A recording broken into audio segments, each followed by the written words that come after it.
Hello बच्चों, चलिए इस प्रश्न को देखते हैं। किसी एक समान आवेशित गोलीय कोश में उत्पन्न विद्युत क्षेत्र की तीव्रता E तथा इसके केंद्र से दूरी r के बीच ग्राफ कौन सा है।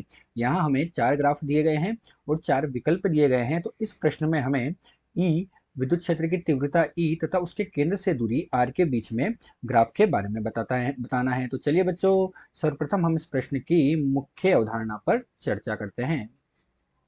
मुख्य अवधारणा।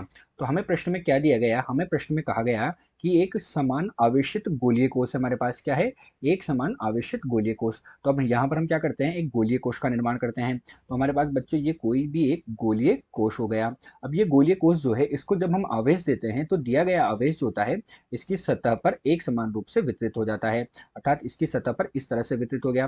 तो ये जो गोलीय कोश है अब आवेशित गोलीय कोश बन चुका है इसको आवेश देने पर। माना कि इसको दिया गया आवेश Q है, तो आवेश Q देने पर वो इसकी सतह पर एक समान रूप से वितरित हुआ और ये आवेशित गोलीय कोश हो गया। ये आवेशित गोलीय कोश का केंद्र O है और हम क्या करते हैं कि आवेशित गोलीय कोश के केंद्र O से r दूरी पर एक बिंदु P लेते हैं। हमने क्या किया, r दूरी पर प्रश्नानुसार एक बिंदु P लिया तथा इसकी सतह से दूरी कितनी है, बड़े r के बराबर है। तो ये हमारे पास बच्चों एक आवेशित गोलीय कोश हो गया। अब हम क्या देखते हैं कि जो आवेशित गोलीय कोश होता है, इस आवेशित गोलीय कोश के अंदर E इन आवेशित गोलीय कोश के अंदर कोई भी आवेश नहीं होता है और कोई भी आवेश नहीं होने के कारण इस पर विद्युत क्षेत्र की तीव्रता जो होती है वो शून्य होती है। लेकिन जो आवेशित गोलीय कोश है, इस आवेशित गोलीय कोश से हम क्या करें, r दूरी पर हमने कोई बिंदु P लिया तो उस बिंदु P पर विद्युत क्षेत्र की तीव्रता का सूत्र निम्न प्रकार से होता है। वो कितना होता है बच्चों, E P हमने लिया r दूरी पर 1/4 पाई एप्सिलॉन नोट Q बटे दूरी कितनी है बच्चों, छोटे r के बराबर है तो r के वर्ग के बराबर होती है।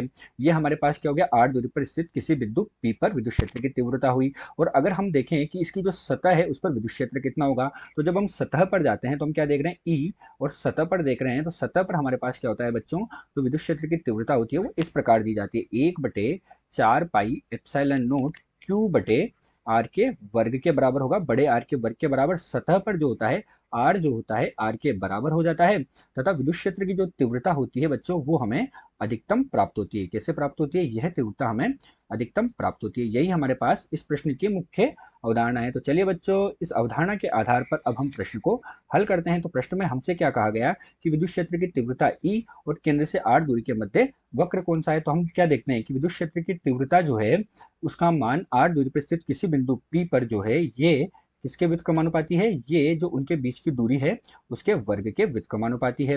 अंदर जो है विद्युत क्षेत्र की तीव्रता का मान 0 है तथा हमारे पास जो सतह है उस पर इसका मान क्या है, अधिकतम है। तो यहाँ पर अब हम इनके बीच में वक्र का निर्माण करते हैं। तो इनके बीच में बच्चों हम यहाँ पर वक्र का निर्माण करने जा रहे हैं। तो ये हमारे पास हो गया E और दूरी हमारे पास कितनी है, दूरी हमारे पास है r। तो ये r दूरी और E के बीच में अब हम क्या देखते हैं कि अंदर हमारे पास जो है वो विद्युत क्षेत्र की तीव्रता 0 है, सतह पर अधिकतम है। तो हम यहाँ पर सतह पर अधिकतम का निर्माण कर देते हैं। सतह अर्थात r बराबर r पर ये हमारे पास अधिकतम हो गया। तो ये तो हमारे पास बच्चों E इन हो गया जो क्या है 0 है। ये हमारे पास कहाँ हो गया बच्चों, E ये सतह पर हो गया।